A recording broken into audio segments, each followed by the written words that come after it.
बच्चे ने कहा ठीक है। थोड़े दिन बाद में किसी घर पे गए तो उन्हें आगे घर वालों ने पूछा कि खाना खाएगा? बच्चे ने कहा हाँ। खाना खाते खाते वो अपने नानी जी को देख के गए, अब आप घर पे जाके पीटोगे ना मेरे को। मैंने यहाँ खाना खा लिया, आपने कहा था उनके घर पे खाना मत खाना। तो कई बच्चे ऐसी बदमाशियां और कर जाते हैं। तो सुभाष को चाय पीनी, गांधी जी के आश्रम में चाय नहीं मिले तो अब क्या किया जाए? तो सुभाष ने जो कस्तूरबा गांधी थे, गांधी जी की जो वाइफ थे, उनको कहा जाके, जो कहा ठीक है। सुभाष 3-1 बजे अपने रसोई में चुपचाप गए, कहा माताराम चाय चढ़ा लो अपने। कस्तूरबा गांधी सुभाष ने बनाई चाय, फटाफट दोनों पी रहे थे। डोकरा अंदर आ गया कहीं पे, कोई सामान लेने के लिए आए, स्वाभाविक सी बात है, घर में कोई सामान नहीं मिले तो वाइफ को आवाज लगाई। तो उनको पता था वाइफ अपने रसोई में होगी, इधर उधर देखा कहीं, तो डायरेक्ट रसोई में आ गए। रसोई में आए तो सुभाष कस्तूरबा ने लगे ना फटाफट, जीभ बढ़ रही थी पर फटाफट चाय पीने के अंदर चीजें हैं। और वो तो मुझे तो सबसे एक जोरदार किस्सा तो ये आता है हमेशा कि एक बार अहमदाबाद में कोई अधिवेशन था, कांग्रेस का एक अधिवेशन था अहमदाबाद में, गांधी जी वाले आश्रम में। गांधी जी का साबरमती आश्रम हुआ करता था, वहां कांग्रेस का कोई अधिवेशन था।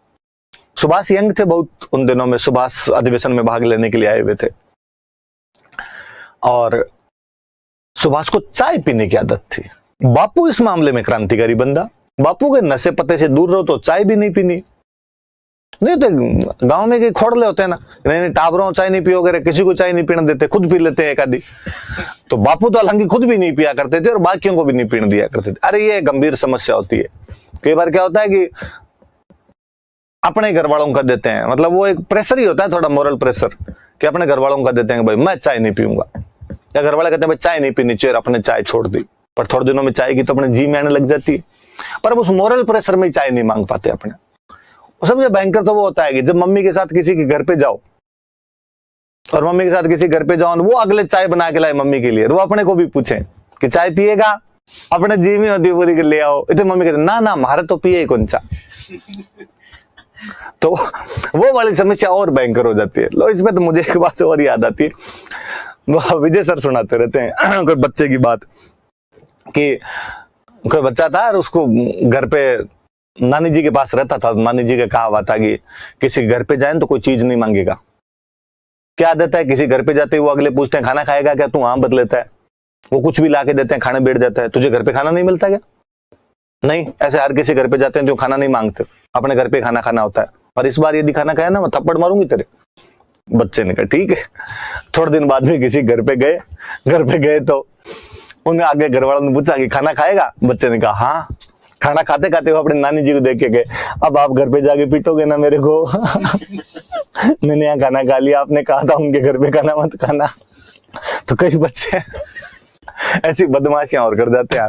तो सुभाष को चाय पीनी, गांधी जी के आश्रम में चाय नहीं मिले तो अब क्या किया जाए? तो सुभाष ने जो कस्तूरबा गांधी थे, गांधी जी की जो वाइफ थे, उनको कहा जाके आंटी जी व्यवस्था करो चाय की, ऐसे कैसे पार पड़ेगी। कस्तूरबा गांधी खुद चाय पिया करते थे, वो डोकरे से डरते थे कि डोकरा खा जाएगा चाय पी ली। तो उनका बेटा मेरे तो खुद की जी में रहती है, तू ऐसे काम कर अपने 3-1 बजे रसोई में आ जाना, चुपचाप माँ बेटे बना के वही पी लेंगे अपने। तो जो कहा ठीक है। सुभाष 3-1 बजे अपने रसोई में चुपचाप गए, कहा माताराम चाय चढ़ा लो अपने। कस्तूरबा गांधी सुभाष ने बनाई चाय, फटाफट दोनों पी रहे थे। डोकरा अंदर आ गया कहीं पे, कोई सामान लेने के लिए आए, स्वाभाविक सी बात है, घर में कोई सामान नहीं मिले तो वाइफ को आवाज लगाई। तो उनको पता था वाइफ अपने रसोई में होगी, इधर उधर देखा कहीं, तो डायरेक्ट रसोई में आ गए। रसोई में आए तो सुभाष कस्तूरबा ने लगे ना फटाफट, जीभ बढ़ रही थी पर फटाफट चाय पीने के अंदर है ना, जल रही थी, मतलब किसी को बढ़ना नहीं समझ में तो जल रही थी। तो आता आदमी गिलास छपाए, दोनों ने एकदम छुपाए। अरे गांधी ने देखा, गांधी को अपने लुगाई का तो पता ही था भाई, यहाँ कभी कभी छुप छुपा के पी लेती होगी। सुभाष का पता चला गांधी ने, तो गांधी जी ने सुभाष के सिर में हाथ फेरा यूं बालों में, का पी ले कोई नहीं पी ले। और कस्तूरबा गांधी का कि अच्छा लड़का ही है, चुपचाप अंदर बिठा के चाय पिला दिया कर इधर ही, बाकियों को बाहर पता नहीं चलना चाहिए। और सुभाष का तुम पी लिया कर। सुभाष बड़े ऑब्लाइज होते हो ना आप यार, कोई इतना बड़ा आदमी आपके लिए नियम तोड़ दे, कि हमेशा नियम थे भाई चाय आश्रम के अंदर नहीं बनेगी, और आपके लिए नियम तोड़ दिए गए। सुभाष बड़े ऑब्लाइज हो रहे, उनको लगा यार बापू कितना स्नेह है मेरे पर। उस घटना के कुछ साल बाद में कलकत्ता में अधिवेशन, कलकत्ता बंगाल बोस का, सुभाष चंद्र बोस का, और उस अधिवेशन की जिम्मेदारी संभाल रहे थे सुभाष के बड़े भैया शरत चंद्र बोस। और शरद चंद्र बोस की वाइफ विभावरी। तो शरद भैया और विभावरी भाभी के जिम्मेदारी पूरी कि कांग्रेस के जो भी सदस्य आएंगे उनकी कैसे व्यवस्था क्या करनी है अधिवेशन के लिए, ठीक है। तो सुभाष ने अपने भैया भाभी को कहा, भैया भाभी मैं एक बार वो अहमदाबाद गया था ना, गांधी जी ने इतना ध्यान रखा था, कस्तूरबा बाज जो थे उन्होंने मेरा इतना ध्यान रखा था, मेरे लिए नियम तोड़ दिए थे चाय पिलाई थी, प्लीज आप गांधी जी का बहुत ज्यादा ध्यान रखना, ये अपने पे जिम्मेदारी है, अपने परिवार पे जिम्मेदारी है। और शरद भैया ने और विभावरी भाभी ने कहा कि अरे सुभाष तुम चिंता ही मत करो, तुम कह रहे हो ना हम तुम्हारा यूं नीचा थोड़ी लगने देंगे, हम खूब अच्छी सी व्यवस्था कर देंगे। कहा ठीक। अब गांधी जी के अधिवेशन में जाने से पहले 2-3 दिन पहले उनके पीए वगैरह चले जाया करते, जो व्यवस्था देखते भाई गांधी जी के लिए सारी व्यवस्था हुई है कि नहीं हुई है। तो महादेव देसाई गांधी जी के पीए हुआ करते थे। तो महादेव देसाई वहां पहुंच कर महादेव देसाई ने कहा कि हाँ भाई बताओ बापू वाली व्यवस्था क्या है। तो शरद